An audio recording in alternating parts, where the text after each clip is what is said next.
Саламатсыздарбы, ардактуу замандаштар, арыбаңыздар. Сиздердин назарыңыздарда Чештөбө улуттук маданий берүүсү. Сиздер менен бүгүн мен Мейрамбек Токторбаев болмокчумун. Бүгүн бизде конокто акын, алып баруучу, Этностан маданий борборунун жана Белгистан билим берүү борборунун жетекчиси Кызыл Суулук Каныбек Толкун агайыбыз бизде конокто. Саламатсызбы агай? Куш келипсиз биздин студияга. Көрдүк, рахмат. Кызыл Суулук деген ушул Кытай жергесине карайт эмеспи? Эми алгачкы суроом ушул болсун. Ошол кытайлык кыргыздардын тарыхы боюнча бир башынан кеп салсак деп турамын да. Жакшы болот. Анда сөздүн башында мен дагы өзүнчө саламдашып кетейин. Арыбаңыздар, ардактуу кыргыз элим. Бизди көрүп турган жалпы жакшылар бар болуңуздар демекчибиз. Анан тарыхы жөнүндө сөз кылганда эки жактуу сөз болуп келатат буга чейин. Мен ошону башынан эле белгилеп айтып кетейин. Жалпы кытайлык кыргыздар бул жактан барып калганбы, же болбосо ал жакта да кыргыздар болгонбу деген эки жактуу көз караш менен айтылып келет. Анан кээ бир чөйрөлөрдө болсо барып калышкан. Мисалы 1916-жылы же ага чейин дегендей барып калышкан дегенде көбүрөөк өзүнүн мындай бир акыл эсине кармап алган чөйрө дагы бар. Анан ошол эле учурда жок мурдатан бар болгон дегенди дагы айтып жүргөндөр бар. Бул эки көз караш тең эле туура десек болот бир жагынан, кайсы бир өңүттөн. Анткени ал жактагы сиз айткан жана Кызыл Суулук кыргыз деп айтпадыңызбы? Бул абдан туура сөз болду. Кытайлык кыргыз дегенге караганда Кызыл Суулук кыргыз деген сөз ал жер кыргыз жергеси, кыргыз элинин бир жери экенин туюнткан сөз болду. Кызыл Суу деле мисалы Кытайда кыргыз автономиялуу облусу деп ушундай бир статуска ээ. Ошондуктан бул жагынан деле билсек болот. Мурдатан бери кыргыз жергеси болуп, тарыхый мекени болуп келген. 1916-жылы же болбосо ага чейин деле кыргыздар конуш которуп, кээ бир жагдайлардан улам ал жака барганда жанагы жаныңа күч келсе жакыныңа кач, жакыныңа корголо деген сыяктуу өзүнүн билген, өзүнүн мындай бир түшүнүп жүргөн эли бар жерге же ошондой бир чөйрө бар жерге конуш которуп барса керек деп ойлойм. Анан тарыхы эми жалпылай эле тутумдаш, бир элбиз, ошондуктан тарыхыбыз айтып келгенде эле жана Кызыл Суудагылардын жакынкы тарыхы жөнүндө сөз кылуу керекпи, же болбосо жалпылай улуттук тарых жөнүндө сөз кылуу керекпи деген да суроо жаралып калат. Эми жалпылай улуттук тарых жөнүндө айтканда бул жактагы эл менен бирге эле кадимки жана Манас атадан бери карай келаткан жашоонун баарын жашап келишкен, баарын көрүп келишкен. Бирок Кызыл Суудагы ыкчам жакынкы тарых жөнүндө айта турган болсок, ал жакта мурдатан жанагы чек аралар такталып бөлүнүп калганга чейин эле кыргыздар жашап, Ажыбек деген баатыр өткөн, Жаңыл Мырза деген баатыр кыздарыбыз өткөн. Ошол сыяктуу эле ар кайсы кыргыздын уруулары мурдатан жашап келген. Жада калса жанагы Касымал Жантөшевдин жазган Каныбек деген романы бар. Ал Каныбек романында айтылып кеткен Үч таш жайлоосу, Түлкүбек бийдин жайлап жүргөн жерлери, чоң аш өткөн жерлер бардыгы ошол Кызыл Сууда азыр. Алай жактан барып, карым катнаш кылып, кыз алышып, кыз беришип, жайыт которуп, конуш которуп жашап келишип ошентип жүрүшкөн. Демек бул баягы үркүн эмес, ага чейин деле болгон деген. Ага чейин деле кыргыздар болгон. Анан Какшаал деген өрөөн бар, мисалы көбүнчө черик уруусу этектеп жашаган Какшаал өрөөнү жарымы бул жакта ат башы жакта, Аксай Арба жакта болсо, жарым бөлүгү Кытайда калган. Ошол жарым бөлүгүндө азыр деле көпчүлүк бөлүгү черик уруусунан болгон кыргыз элибиз жашайт. Акчи деген тигил жактагы оодан деп коебуз, статус жагынан райондон жогору турган эме шаарча мүнөздүү. Акчи ооданындагы ошол өрөөн жалпылай Какшаал өрөөнүнө таандык болуп эсептелет. Ал эми Улуучат дегенде жана Каныбек романындагы айтылган жерлер дедик. Андан сырткары деле кыргыздардан жашап конуш которуп, мисалы казактар менен комшулаш жашап калган жерлер бар. Чоң Жылдыз, Кичи Жылдыз деген. Алар деле кыргыздардын жашап өткөн жерлери, тарыхый мекендери болгон. Ошондуктан бул мындай бир кийин барып калган, конуш которуп жайгашып калган жер эмес. Биздин мындай бир тарыхый мекенибиз катары, бирок кийинки кездерде кээ бир себептерден улам ал жак башка өлкөгө таандык, башка өлкөнүн мындай бир кучагында ичинде болуп, анан бул жак бир өлкө катары башка өлкө болуп түзүлүп калган десек дагы жакшы болот деп ойлойм. Ал ушу сиз кайсы жылы келдиңиз бул жака? Мен алгач ирет 2014 жылдын башында бычыраган кышта, аяздуу суукта, каар жамынып турган учурда келгем. Ак каарды көрүп, Кечиресиз, ошол келген убакта Алатууну көрүп. мисалы кандай айырмачылыкты байкадыңыз элинен? элинен айырмачылыктар жана элибизде сөз бар эмеспи? Мисалы жанагы элибиз ишениминде ислам дининин карманып ишенип келген, 93 километрден өтүп кеткенден кийин ибадатың сапар ибадатына, мисалы намазың сапар намазына өтөт деген сыяктуу. Анан ошол эле учурда 93 километрден кийин тилдик өзгөчөлүктөр башталат, диалектилер өзгөрүп баштайт деген сыяктуу эле аймактардын аралыгы алыстаган сайын кээ бир өзгөчөлүктөр болот экен, элдин аң сезиминде, сөзүндө, өзүндө дегендей. Эми биздин Кытайдагы кыргыздар карапайым, кичпейил жана жөнөкөй келишет. Эми ал жакта жанагы бир чоң өлкөнүн батыш тарабында жайгашкан бир облус катары өзүнчө байыркы маданиятын, салтын кайсы бир деңгээлде сактап, барктап келаткан эл катары карапайым келип, кадимки баалуулуктарга бекемирээк туруп келатабыз. Анан бул жак болсо өзгөчө, биз эми шаарга, Бишкекке келип бул жакта жашап, бул жакта окуп калбадыкпы. Ошондуктан мен ойлойм, жанагы жалпы дүйнөлүк элдердин бир тенденциясында тең өнүгөбүз. Биз дагы жалпы дүйнөлүк элдерден калбайбыз, өзүбүздүн ордубузду сактайбыз, бийиктиктерге жетебиз деп чарышып отуруп, элдин табиятында, элдин түшүнүгүндө көптөгөн өзгөрүүлөр болгон экен. Бул жака келип көп нерсени үйрөндүк. Кээ бир нерселер жанагы биздин кадимки тарыхтагы кыргыздардын табиятын таба албай калып, көңүлүбүз бөксөрүп, мындай жан дүйнөбүздө өксүктүү сезимдерди жашаган учурларыбыз дагы болду. Айтор өзгөчөлүк бар экенин айта алабыз. Чоң рахмат. Анан ушул салттагы кандай мисалы айырмачылыктарды көрдүңүз? Мисалы үйлөн үлпөт той деп коелу, ошолдогу салттар. Салттарда айырмачылыктар өтө чоң деп айта албайм, бирок бизге жаңы келген учурда эң одоно жана айырмачылыгы көбүрөөк байкалган нерсе жана ала качуу деген бир жөрөлгөнү салт катары түшүнүлүп, ошол бир кайчылык жана кээ бир жерде бир күтүлбөгөн жагдайларга себеп болуп атканын көрдүк. Ошол бизди таң калтырды. Анан андан сырткары эми жети облуста тең эле үйлөнүү тойлорунда башка да кээ бир айырмачылыктар бар экен, салттар да бар экен. Бизде деле Кызыл Суунун ичинде ар кайсы уруулардын, ар кайсы жанагы оодандардын, башкача айтканда шаарчалардын, аймактардын салтында кичине өзгөчөлүктөр болуп турат. Бирок жалпылай окшошураак десек деле болот. Анан байыркы салттарга көбүрөөк басым жасалып, карапайымдык, улуттук баалуулуктарды чагылдырган мүнөздөмө, ошондой көрүнүш баркталып келатат. Анан буякта болсо заманбап жанагы Европанын, башканын тойлордо аткарылып келаткан жөрөлгөлөрү менен кыргыз салтындагы уланып келаткан жөрөлгөлөр айкалышып, кээ бир жерде бирөө басымдуу болсо, кээ бир жерде экинчиси басымдуу болуп, ушундай бир өзгөчөлөнүп турганын байкадык. Анан эми эл ичи кенен болот, бай болот. Элдин ичинде ар кайсы аймакта ар кандай жөрөлгө, ар кандай салт уланып, жалганып турат дегендей. Анан айырмачылыктар болгону менен баары элдики. Анан бирөөнү жектеп, бул элге жакыныраак болчу, бул алысыраак экен деген дагы болбой калат экен. Демек, бул жактан дагы жаңы нерселерге күбө болдук десек жакшыраак болот болуш керек. Ал эми ушул айтып калбадыңызбы, салт уруучулук депчи. Ушул азыркы тапта кайсы уруулар бар Кызыл Сууда?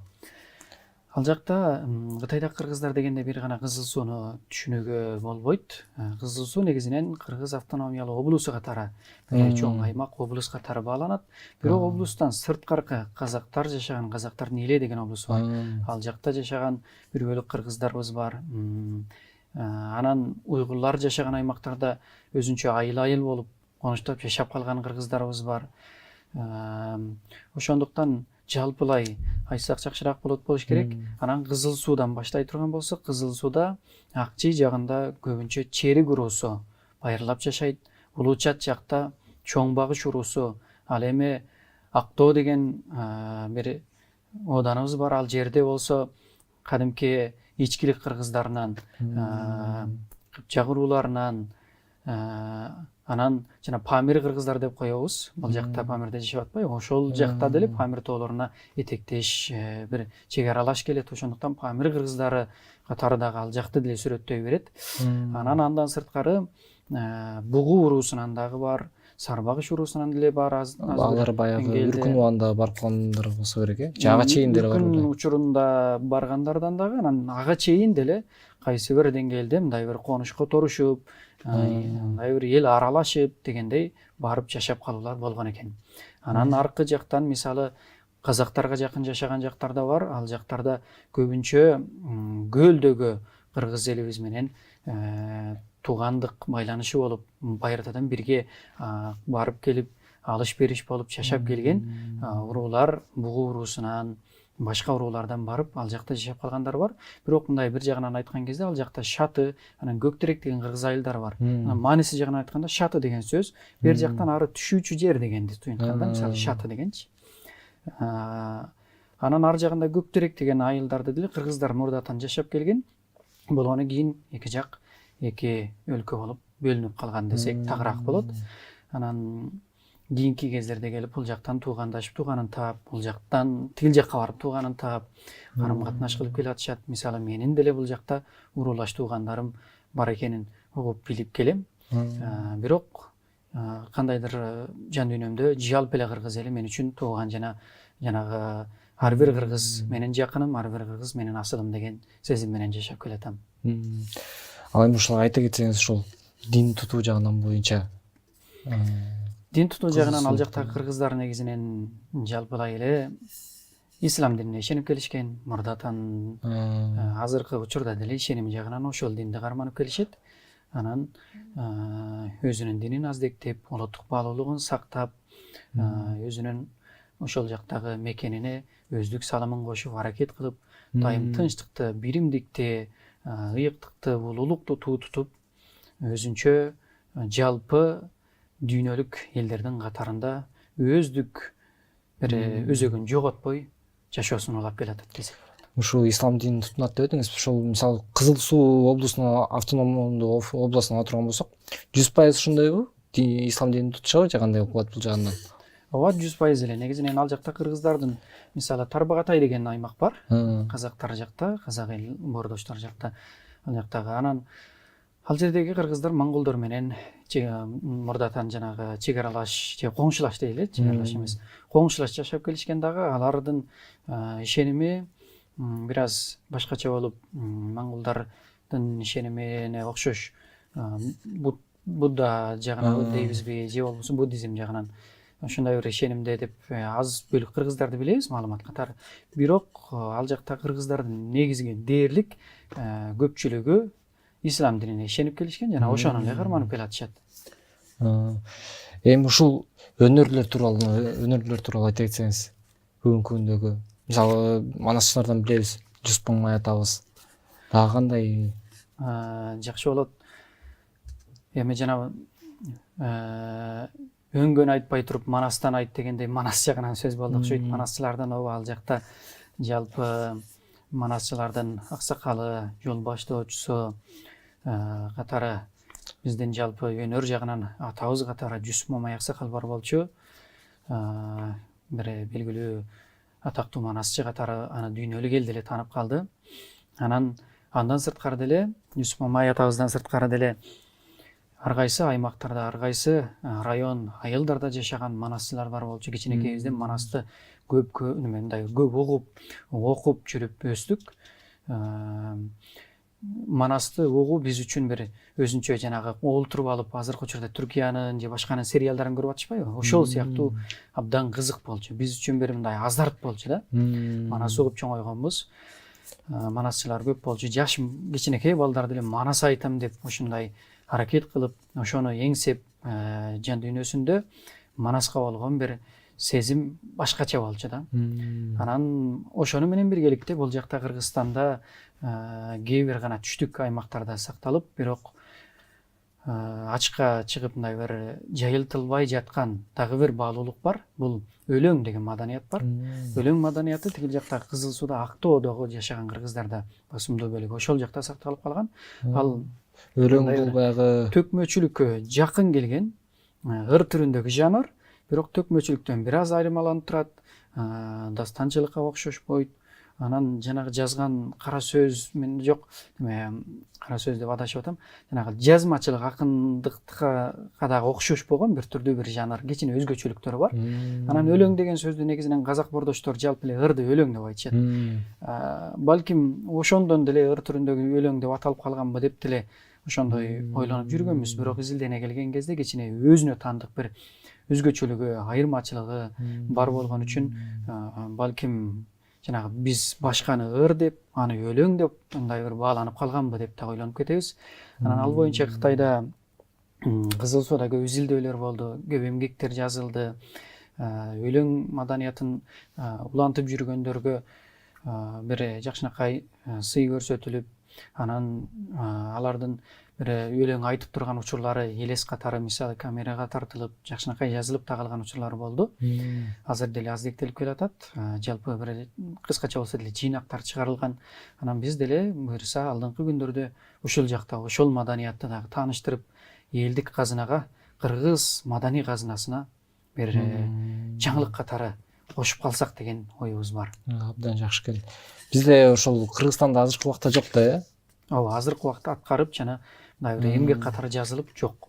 Аны тигил жакта жазылган китеп катары, биз эми анын ичинен тандап, эргеп алып сунабыз деген ойдобуз. Анан өнөр катары экинчиси өлөңдү айттык. Андан сырткары комузчулук бар.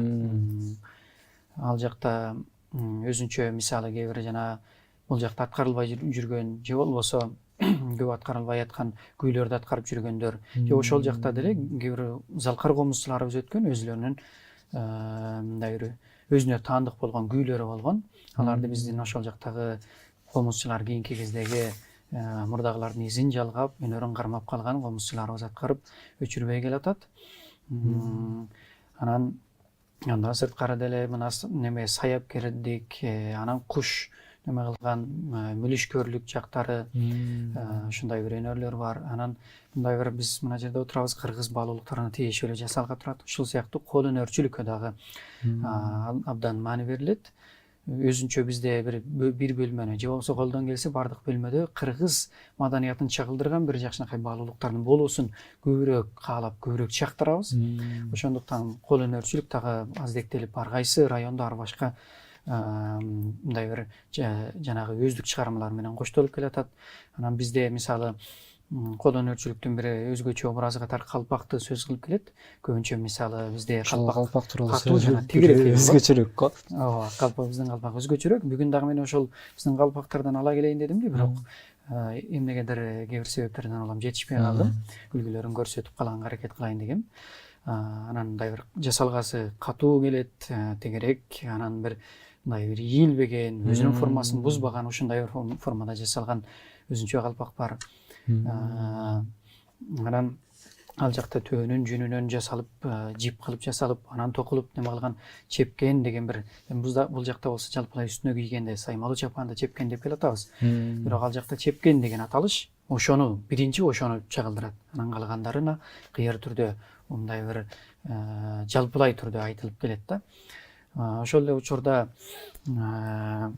ал жакта улуттук оюндарды аздектеп келебиз. Анан айылдарга мисалы жана маданий мурастарыбызга, өнөрлөргө баа берген иретинде айылдарга өзүнчө ат берилген. Мисалы кээ бир айылдарды, мен жашаган айылды ырчы обончулардын айылы деп коет. Дагы бир айылды, мисалы Жусуп Мамай атабыз өткөн айылды манасчылардын айылы, дагы бир айылды кол өнөрчүлөрдүн, дагы бир айылды мисалы бүркүтчүлөрдүн ушундай мындай бир өнөрүнө жараша бөлүп, анан ошого маани берип, аздектеп келген жагдайлар болгон. Учурда демек ошол бир айылда ырчылар көп, ошондой десек болот экен да, ошого карасак.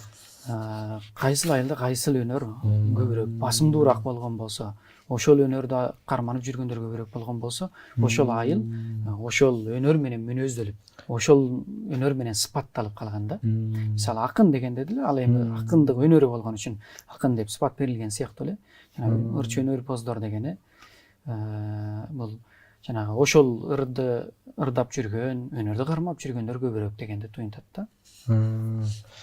Азыр ошол жогоруда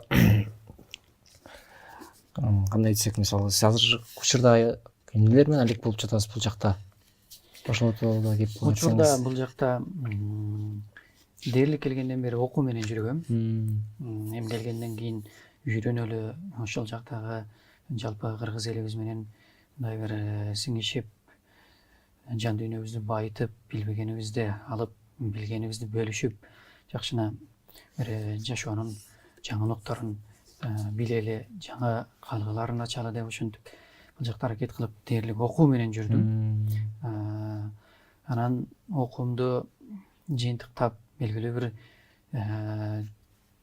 мындай бир деңгээлине, белгилүү бир чегине жеткирип калгандан кийин анан билгенимди бөлүшөйүн деп өзүмдүн оюмда сактап жүргөн бир мындай бир өзөгүмдө алып жүргөн ойлорум, пландарым бар болчу. Ошолордун негизинде Билгистан деген бир чакан академияны, билим берүү борборун ачканбыз. Анын негизинде билгендерибизди бөлүшүп, анан жалпы жаштардын, билимдүү жаштардын аянтчасы катары элге таанытканга аракет кылып жүрөбүз.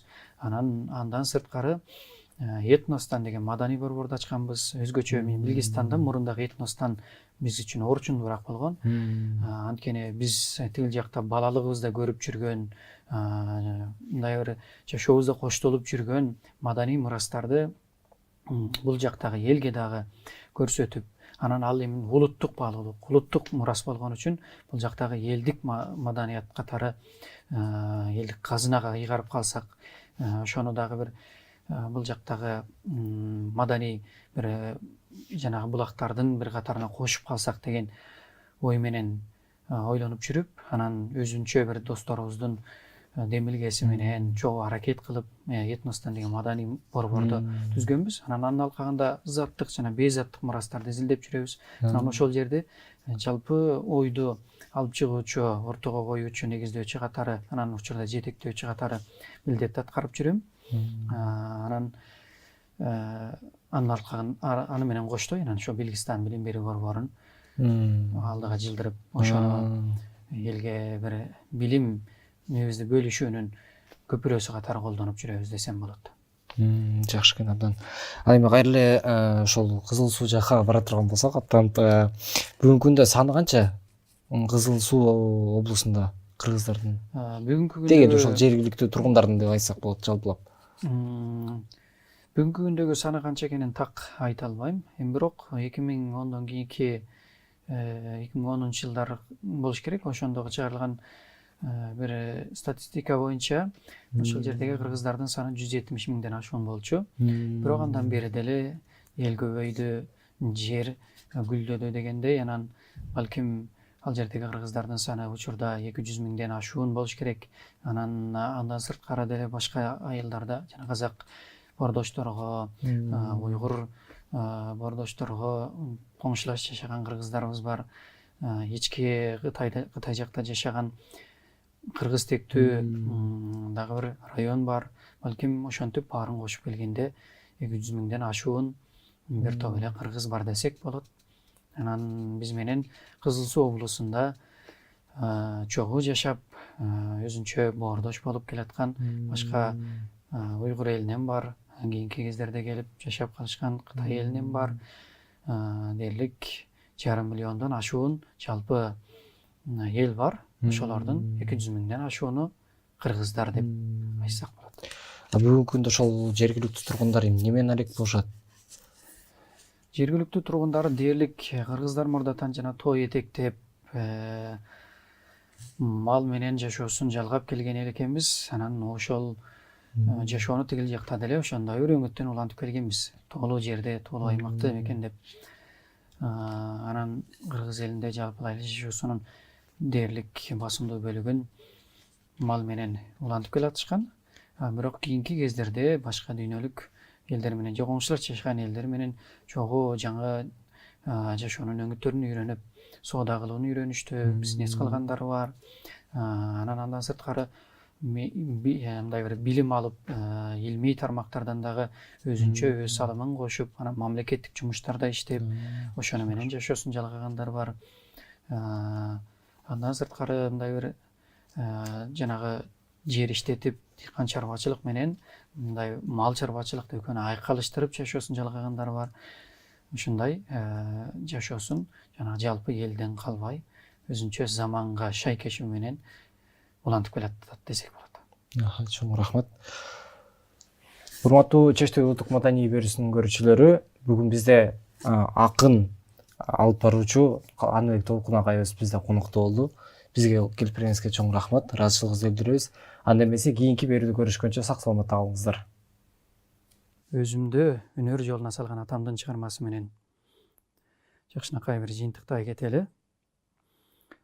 Толкун Орман уулу, Кызыл Сулуу кыргыз, калемгер акын, Элиме ак тилек деген чыгармасын окуй кетейин.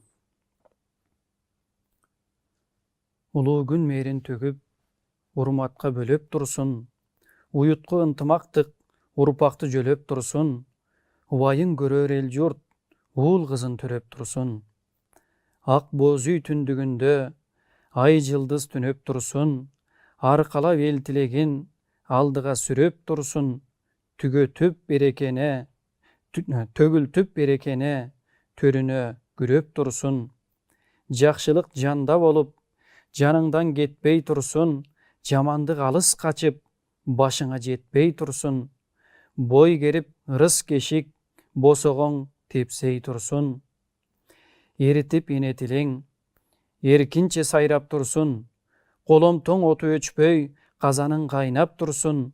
Нук тиреп ден соолугуң, нур көзүң жайнап турсун.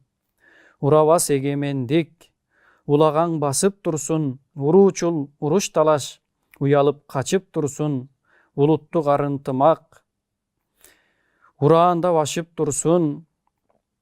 Билимдүү өсүп өнүп, башыңды оңдоп турсун. Арбага алып манастын, ар дайым колдоп турсун. Төрүңдө бүт жакшылык төп болуп орноп турсун. Толкун Орман уулу. Элибизде ар дайым жакшылык болсун, барчылык болсун. Атанын тилегине балдар дагы кол жаябыз, элибиз аман болсун.